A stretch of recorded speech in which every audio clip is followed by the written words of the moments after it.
प्रिय मित्रों, प्रेम भरा नमस्कार। सत्यवचन कार्यक्रम के एक और श्रृंखला में आप सबका हार्दिक अभिनंदन। जैसे कि आपको मालूम है कि सत्यवचन जीवित और सच्चे परमेश्वर के कहे गए वचन पर आधारित कार्यक्रम है जो बाइबल में हमें मिलता है, जिसे सुनकर, जानकर और मानकर आप कभी ना खत्म होने वाले जीवन को प्राप्त कर सकते हैं। परमेश्वर ने ऐसा प्रबंध एक आशा रहित पापी जन के लिए किया है जिसे संसार में कोई नहीं दे सकता। क्या आपने पाप किया है? आप मानते हो अथवा नहीं, पवित्र शास्त्र इस बात को कहता है, सबने पाप किया और परमेश्वर की महिमा से रहित हैं। यदि यह कथन आपको यह समझने में मदद कर रहा है कि आप पापी हैं और आपने पाप किया है, तो आज का ये अध्ययन सिर्फ और सिर्फ आपके लिए है कि परमेश्वर ने आपके लिए इस पाप की समस्या के लिए इसको दूर करने का युगान युग का ऐसा हल निकाल दिया है कि वह हमारी समझ से बाहर है।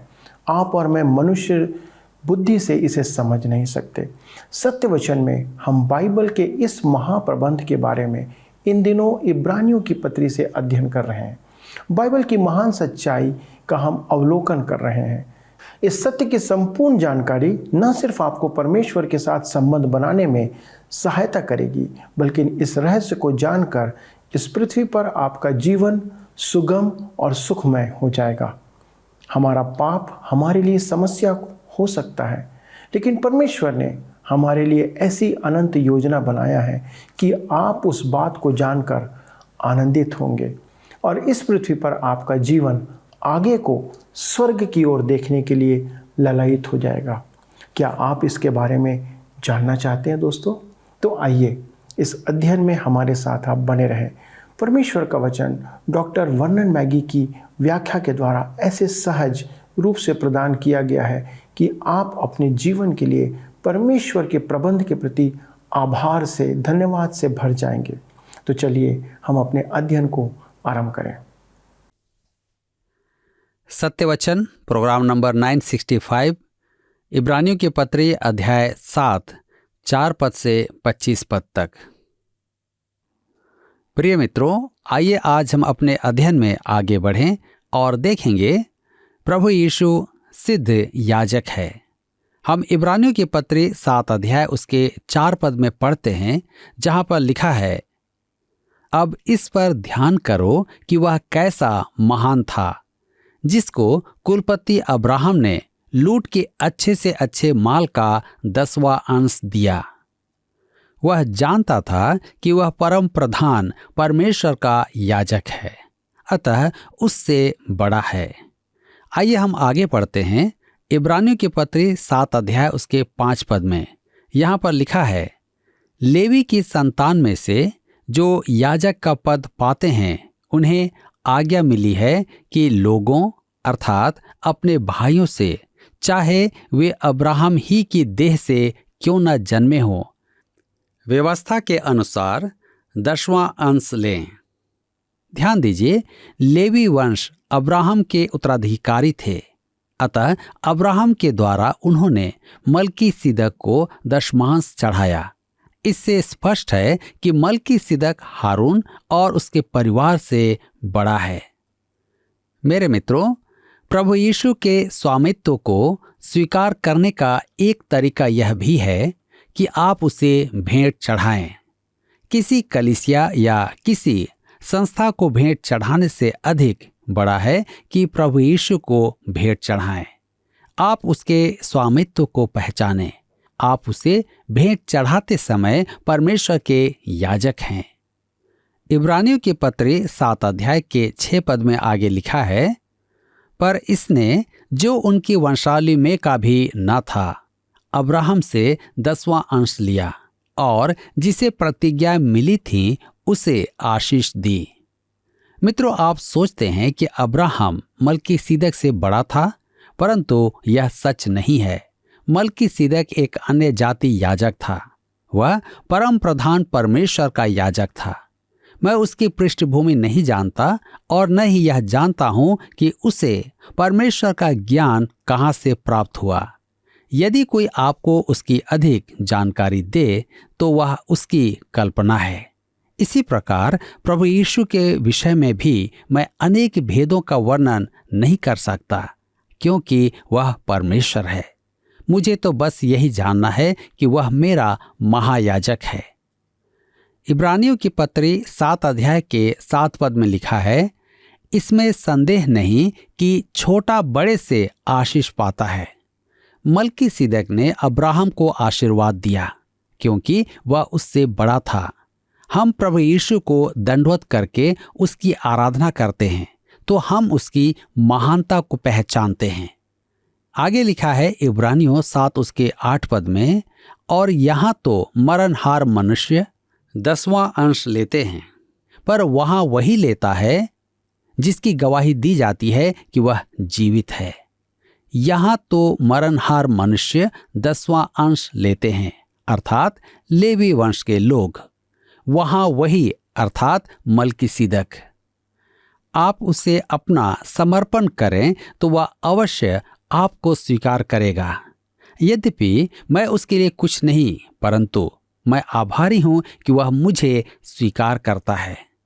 इब्रानियों की पत्री 7 अध्याय उसके 9 और 10 पद में आगे लिखा है, तो हम यह भी कह सकते हैं कि लेवी ने भी जो 10वां अंश लेता है, अब्राहम के द्वारा 10वां अंश दिया, क्योंकि जिस समय मल्कीसिदक ने उसके पिता से भेंट की, उस समय वह अपने पिता की देह में था। लिखा है, लेवी ने भी जो 10वां अंश लेता है, अब्राहम के द्वारा 10वां अंश दिया। लेवी वंश आनुवांशिक रूप से अब्राहम में था, अतः उन्होंने मल्कीसिदक को दशमांश दिया। ऐसे ही हमने आदम में पाप किया, अतः हम पाप के कारण मरते हैं, परंतु आज मैं मसीह में होने के कारण सिद्ध हूं। क्या आपको यह बात समझ में आती है? परमेश्वर मुझे प्रभु यीशु में देखता है, जिसमें मैं सिद्ध दिखाई देता हूं। मैं उस प्रिय में ग्रहण योग्य हूं। मेरे मित्रों, यह एक महान आत्मिक सत्य है जो सरल भाषा में व्यक्त है। इब्रानियों की पत्री 7 अध्याय के 11 पद में लिखा हुआ है, यदि लेवीय याजक पद के द्वारा सिद्धि प्राप्त हो सकती, जिसके सहारे लोगों को व्यवस्था मिली थी, तो फिर क्या आवश्यकता थी कि दूसरा याजक मल्कीसिदक की रीति पर खड़ा हो और हारून की रीति का न कहलाए। हारून के याजक वंश की एक बात यह थी कि वह अधूरा था। उसके द्वारा सिद्धता अर्थात परमेश्वर के साथ सहभागिता की परिपूर्णता प्राप्त नहीं होती है। उसके द्वारा मुक्ति प्राप्त नहीं हो सकती थी। वह परमेश्वर के समक्ष मनुष्य को ग्रहण योग्य नहीं ठहरा सकता था। उसके द्वारा लक्ष्य प्राप्त नहीं हुआ था। अतः हमें प्रभु यीशु की आवश्यकता पड़ती है।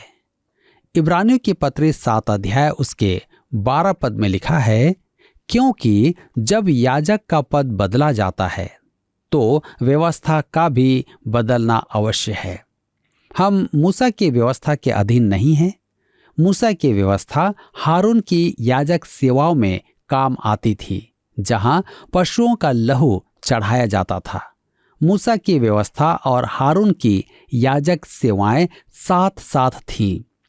हम आगे देखेंगे इब्रानियों के पत्री 7 अध्याय उसके 13 और 14 पद में लिखा है, क्योंकि जिसके विषय में ये बातें कही जाती हैं कि वह दूसरे गोत्र का है, जिसमें से किसी ने वेदी की सेवा नहीं की, तो प्रगट है कि हमारा प्रभु यहूदा के गोत्र में से उदय हुआ है। और इस गोत्र के विषय में मूसा ने याजक पद की कुछ चर्चा नहीं की। मेरे मित्रों, प्रभु यीशु यहूदा के गोत्र से था, अतः वह इस पृथ्वी पर याजक नहीं बन सकता था। याजकीय वंश लेवी गोत्र से था, अतः याजक सेवाओं में परिवर्तन की आवश्यकता थी, क्योंकि प्रभु यीशु लेवी वंश से नहीं था। इब्रानियों की पत्री 7 अध्याय के 15 पद में लिखा है, हमारा दावा और भी स्पष्टता से प्रकट हो जाता है जब मल्कीसिदक के समान एक और याजक उत्पन्न हो जाता है। आने वाले मसीह के विषय यह भजन 110 की भविष्यवाणी थी। इब्रानी के पत्री 7 अध्याय उसके 16 और 17 पद में लिखा है, जो शारीरिक आज्ञा की व्यवस्था के अनुसार नहीं पर अविनाशी जीवन की सामर्थ्य के अनुसार नियुक्त हुआ हो, क्योंकि उसके विषय में यह गवाही दी गई है, तू मल्कीसिदक की रीति पर युगानुयुग याजक है। मेरे मित्रों, प्रभु यीशु अपने पुनरुत्थान के कारण याजक बना, उसका जीवन अनंत है। इब्रानियों के पत्र 7 अध्याय उसके 18 पद में आगे लिखा है, इस प्रकार पहली आज्ञा निर्बल और निष्फल होने के कारण लोप हो गई। मूसा की व्यवस्था पुरानी हो गई थी, अब वह चलन में नहीं है। वह मनुष्य के लिए अवश्य सिद्धता प्रदान नहीं कर सकती थी। इब्रानियों के पत्र 7 अध्याय के 19 में आगे लिखा है, इसलिए कि व्यवस्था ने किसी बात की सिद्धि नहीं की और उसके स्थान पर एक ऐसी उत्तम आशा रखी गई है जिसके द्वारा हम परमेश्वर के समीप जा सकते हैं। मेरे प्रियो, हम प्रभु यीशु के द्वारा परमेश्वर के निकट आते हैं। हम जान चुके हैं कि प्रभु यीशु मसीह सदाकालीन याजक है और वह एक सिद्ध याजक है। हारून का याजक वंश असमर्थ था, अब हमारे पास एक सिद्ध याजक है, हमारा प्रभु यीशु। उसने आपके और मेरे लिए उद्धार की व्यवस्था की है। परमेश्वर ने हमें आदम से निकालकर मसीह यीशु में रोपित किया है।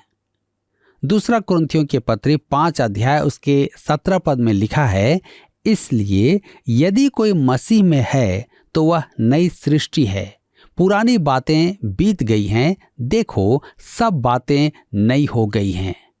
अब हम आदम में नहीं, मसीह यीशु में हैं। हम हारून और मल्कीसिदक की याजकीय सेवाओं की तुलना करेंगे। आइए हम देखें व्यवस्था और सामर्थ्य। व्यवस्था बाधा है, सामर्थ्य क्षमतादायक है। आज्ञाएं बाहरी हैं और जीवन भीतरी है।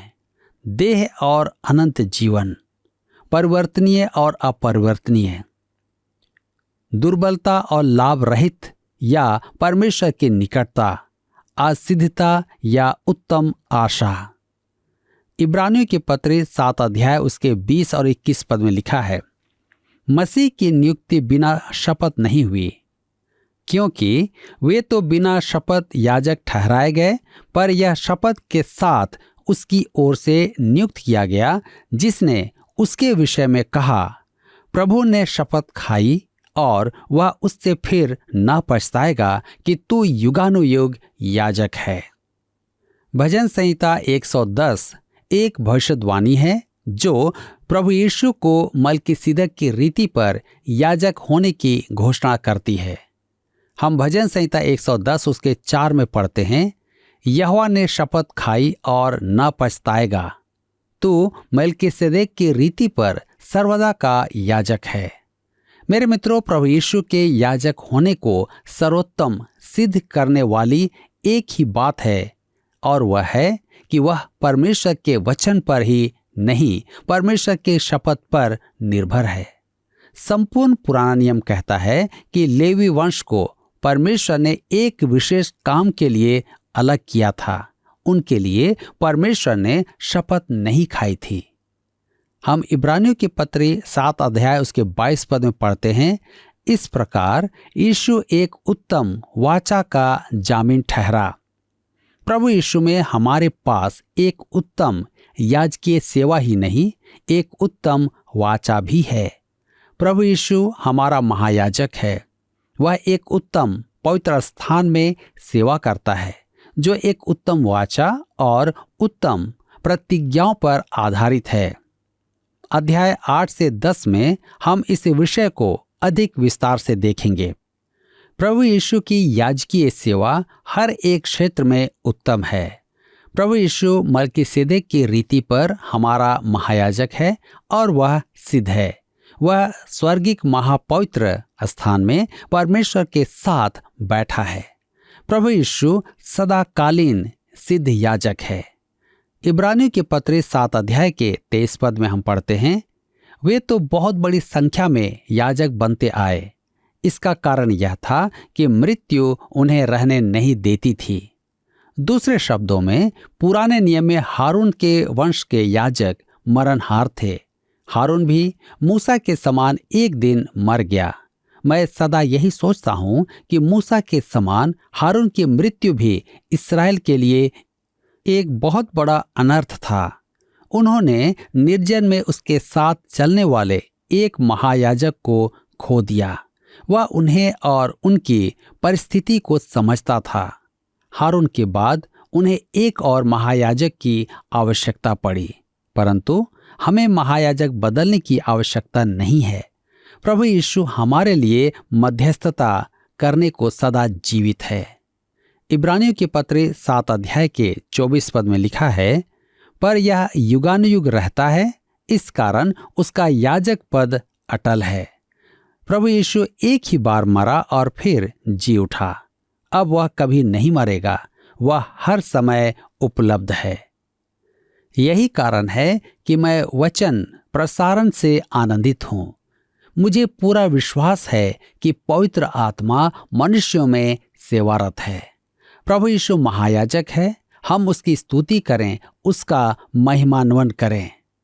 मेरे मित्रों, निम्न पद इस संपूर्ण अंश का मुख्य पद है और सुसमाचार का केंद्र है।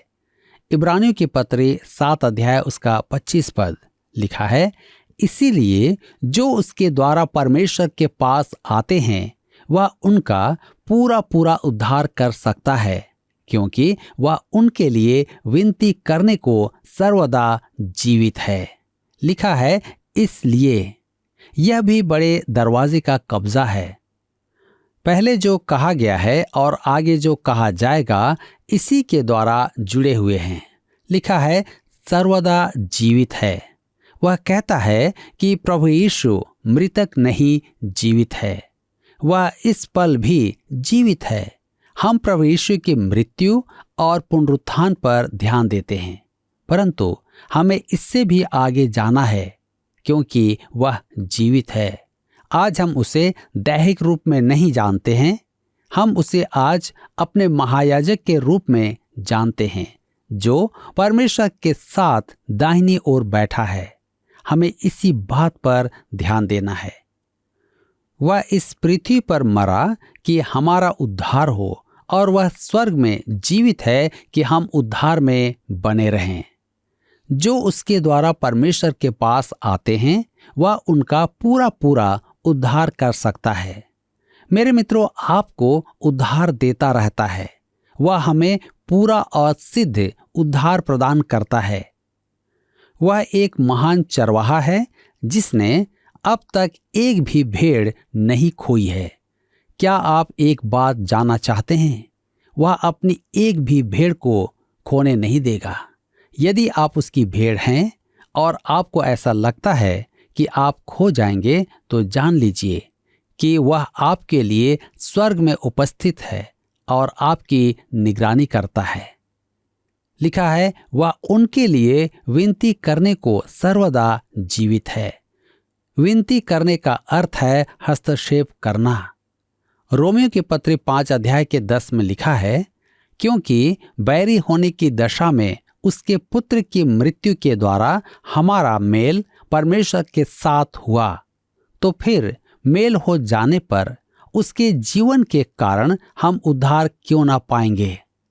पहला यूहन्ना की पत्री 2 अध्याय उसके 1 पद में लिखा है, हे मेरे बालकों, मैं ये बातें तुम्हें इसलिए लिखता हूं कि तुम पाप न करो, और यदि कोई पाप करे तो पिता के पास हमारा एक सहायक है, अर्थात धर्मी यीशु मसीह। सहायक अर्थात शांति देने वाला। वह हमारे साथ खड़ा होता है। वह जो कुछ करता है वह सब उचित है। वह धार्मिकता के काम ही करता है। हम उसके जीवन के द्वारा उद्धार पाते हैं। यह जानना कैसा अद्भुत है कि हमारे पास जीवित प्रभु यीशु है। मेरे मित्रों, आप अकेले नहीं हैं। समस्याओं पर रोना शिशु का सा स्वभाव है। मैं किसके पास सहायता मांगने जाऊं? मैं अकेला हूं। आप क्या सोचते हैं कि वह वहां स्वर्ग में क्या कर रहा है? क्या आपको उसकी उपस्थिति का बोध नहीं है? आप उसके पास क्यों नहीं जाते? मुझे एक महिला से वार्तालाप करना स्मरण आता है। उसका पुत्र अपनी पत्नी को छोड़कर किसी और स्त्री के साथ जी रहा था। उस स्त्री से बात करने के लिए मैं इस महिला को साथ ले गया। वह स्त्री उसके साथ जीवन निर्वाह के प्रति दृढ़ संकल्प थी। यह अभागी माँ मेरी कार के फर्श पर गिरकर रोने लगी, हे मेरे परमेश्वर, तूने मुझे क्यों छोड़ दिया? परंतु जब मैं उसे घर ले आया तब वह शांत हो गई थी और उसने क्षमा याचना करते हुए कहा, मैं क्षमा चाहती हूँ कि मैंने कहा परमेश्वर ने मुझे छोड़ दिया है। मुझे विश्वास नहीं कि वह मुझे छोड़ेगा।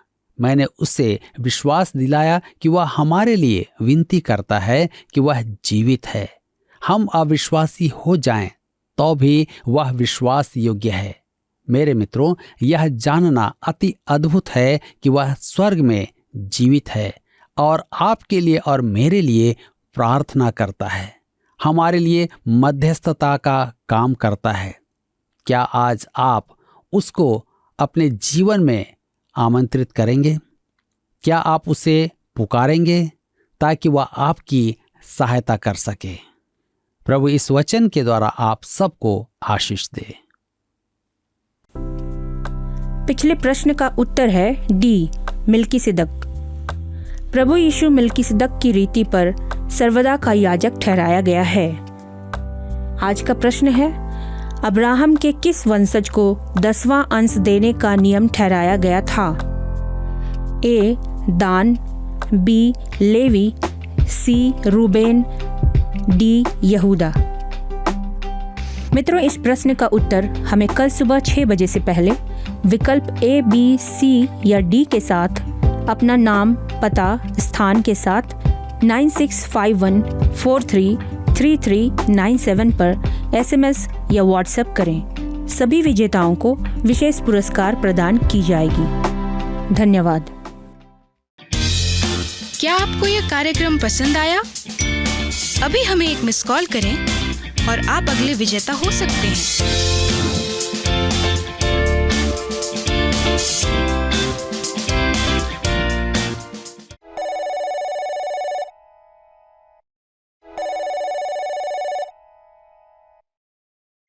जी हाँ मित्रों, आपने सही सुना। यद्यपि हम परमेश्वर की अपेक्षाओं और आज्ञाओं के प्रति विश्वासघाती हो सकते हैं, निष्ठाहीन हो सकते हैं, लेकिन यीशु हमारे लिए हमेशा विश्वास योग्य बना रहता है। इसे समझना हमारे लिए अद्भुत बात है। वहाँ ऊपर स्वर्ग में परमेश्वर के सामने हमारा एक ऐसा मित्र है, एक ऐसा प्रतिनिधि है जो हमारे लिए सदा उपलब्ध रहता है, प्रार्थना करता रहता है। यीशु के द्वारा जो उद्धार का कार्य पूरा किया गया, वह उस दिन क्रूस पर ही पूरा करके आज वह आराम नहीं कर रहा है, परंतु परमेश्वर पिता के दाहिनी ओर बैठकर हमारे लिए, जो यीशु पर विश्वास करते हैं, उनके लिए महायाजकीय सेवा में सदा के लिए जीवित है। वह अविनाशी पुरोहित है जो परमेश्वर के सन्मुख हमें प्रस्तुत करता है, क्योंकि वह हमारे पापों के लिए मरा है, आपके पापों के लिए मरा है। इसलिए परमेश्वर सब विश्वास करने वाले को यीशु की धार्मिकता के द्वारा से देखता है।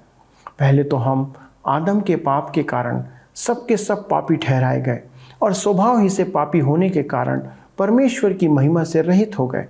स्वभाव ही से हम नरक के भागी थे। यह जानकारी हमारे लिए दुखद समाचार है मित्रों। लेकिन जब हम यीशु मसीह पर विश्वास करते हैं, उसके पास आते हैं, उससे निवेदन करते हैं, तो अद्भुत आंतरिक सुरक्षा हमें घेर लेती है जो प्रभु यीशु मसीह में हमें मिलती है। क्योंकि उसके इस बात को इब्रानियों की पत्री 7वां अध्याय 25 पद इस प्रकार से प्रकट करता है, जो उसके द्वारा परमेश्वर के पास आते हैं वह उनका पूरा पूरा उद्धार कर सकता है, क्योंकि वह उनके लिए विनती करने को सर्वदा जीवित है। हाँ, यीशु जीवित है, परमेश्वर पिता के साथ है और उनके लिए प्रार्थना करता है जो उसके साथ होते हैं। यदि आप अपने पापों के लिए यीशु के पास आते हैं और माफ़ी मांगते हैं तो उद्धार का ये लाभ आपको सदा के लिए उसी समय प्रतिपादित कर दिया जाता है, तत्काल, जो कभी नहीं खोया जा सकता। ये किसी समुदाय के लिए विशेष संदेश नहीं है दोस्तों, परंतु संपूर्ण मानव जाति के लिए आशा का संदेश है। दोस्तों, एक बार फिर से आपको स्मरण दिलाना चाहता हूँ कि बाइबल क्विज हमारा 18 सितंबर 2022 को संपन्न होने जा रहा है, जो इसी इब्रानी की पत्री पर आधारित अध्ययन पर होगा। आप इसमें शामिल हो सकते हैं। इसके लिए आप पंजीयन कराएं। अपने कलीसिया भवन को क्विज केंद्र बनाने के लिए हमसे संपर्क करें, जिसकी अंतिम तिथि 20 अगस्त 2022 है। आइए प्रार्थना करें। हमारे स्वर्गीय पिता, हम धन्यवाद के साथ आपके सन्मुख फिर से आते हैं और प्रभु यीशु मसीह में जो आपने हमारे लिए इंतज़ाम किया उसके लिए धन्यवाद देते हैं। हमारे दर्शकों के लिए विनती करते प्रभु, जिन्होंने आज अपना भरोसा प्रभु यीशु पर रखा है, जो इस बात को सुनकर आपके पास आए हैं कि वे पापों की क्षमा प्राप्त करें, क्योंकि पिता, पापों की क्षमा के बिना हम कभी आपके सामने नहीं आ सकते, कभी हमारा मेल आपसे नहीं हो सकता, और यदि ऐसा नहीं होगा तो हमारे जीवन में अनंत मृत्यु प्राप्त होगी। पिता, हम प्रार्थना करते हैं कि आपका वचन जिनके हृदयों में काम किया है, उनके जीवन को प्रभु आप अपनी आशा के संचार से, आशा के संदेश से भर दें, ताकि उनका जीवन आशा से भर जाए और वे भी आपके राज्य के अधिकारी होने पाएं। प्रार्थना सुनने के लिए धन्यवाद देते हुए विनती यीशु के नाम से मांगते हैं, आमीन। दोस्तों, मुझे आशा है कि आज का कार्यक्रम आपके हृदय को छुआ होगा। अगले प्रसारण में आपसे फिर मुलाकात होगी। तब तक परमेश्वर के साथ बने रहे। और जी हाँ, यदि आपके पास कोई प्रार्थना निवेदन है तो कृपया हमें भेजें। प्रभु आपको आशीष दे। धन्यवाद।